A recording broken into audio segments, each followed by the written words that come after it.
Peu de gens le savent, il y a des baleines en Méditerranée. Depuis 10 ans déjà, des scientifiques veillent sur eux. Un grand périmètre appelé Pélagos existe, où la protection de tous les cétacés a été décrétée.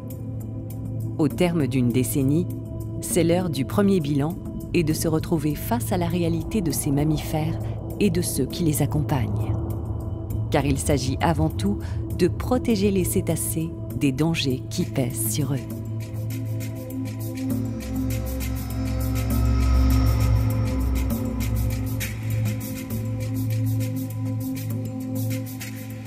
L'autre bout du sanctuaire, des scientifiques spécialisés dans l'étude et le traitement de données permettent de traquer le célèbre cachalot.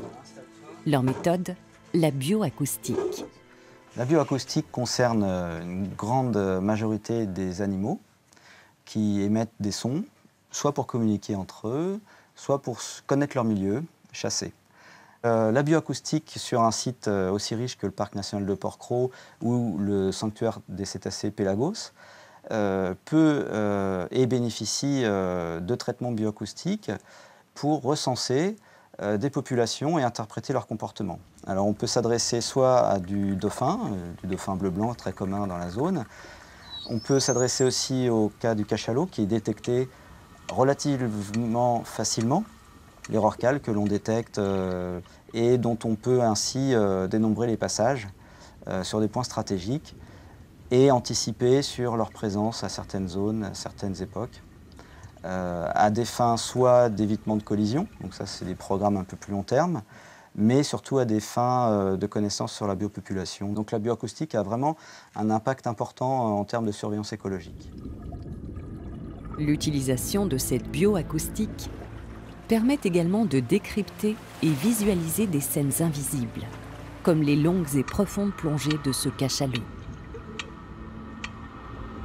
Ce sont des enregistrements réels, construits sur 4 hydrophones, qui sont au fond de l'océan. Ici, vous avez un hydrophone en question. Ils sont disposés en hexagone. Hein.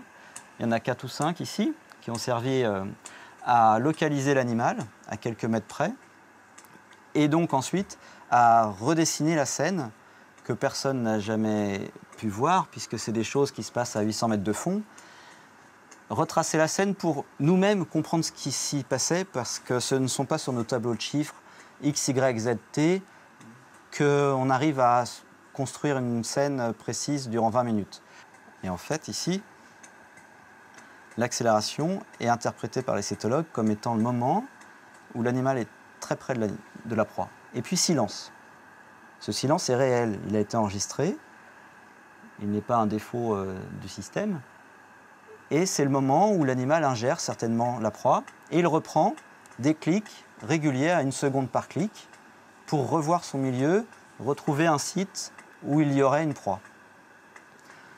Donc ces phénomènes remis en scène avec des signaux réels donnent aux cétologues l'occasion de voir ce qu'ils ne voient jamais, ce qu'ils interprètent, d'animaux qui vivent dans des milieux complètement différents des nôtres, à des profondeurs inexplorées. Et finalement, c'est aussi une manière de connaître le milieu en question. C'est-à-dire que, suivant la quantité d'approche à la proie de l'animal, on peut estimer le nombre de proies présentes dans le milieu à telle profondeur. Si on remarque qu'il plonge beaucoup plus profond pour retrouver une telle densité, on peut interpréter là aussi des choses sur la qualité du milieu en question. Donc on vient de préciser que le cachalot utilise son biosonar pour la prédation, pas seulement pour se localiser. Et donc évidemment, si vous parasiter son milieu avec d'autres sources acoustiques que son sonar et qu'il y a interférence entre les deux, il va avoir beaucoup plus de difficultés à localiser sa proie et donc à se nourrir, et c'est donc préjudiciable à son équilibre. Donc on pense que dans ces conditions, s'il a l'opportunité d'aller sur un autre site plus calme, il irait. Maintenant, si tous les sites sont pollués à des kilomètres à la ronde, vous pouvez craindre que l'animal tombe plus facilement malade, soit plus faible, et que la population dépérisse en quelques années. Ça peut être assez rapide. Hein. C'est une population en équilibre très fragile et qui peut être impactée par ce genre de perturbations.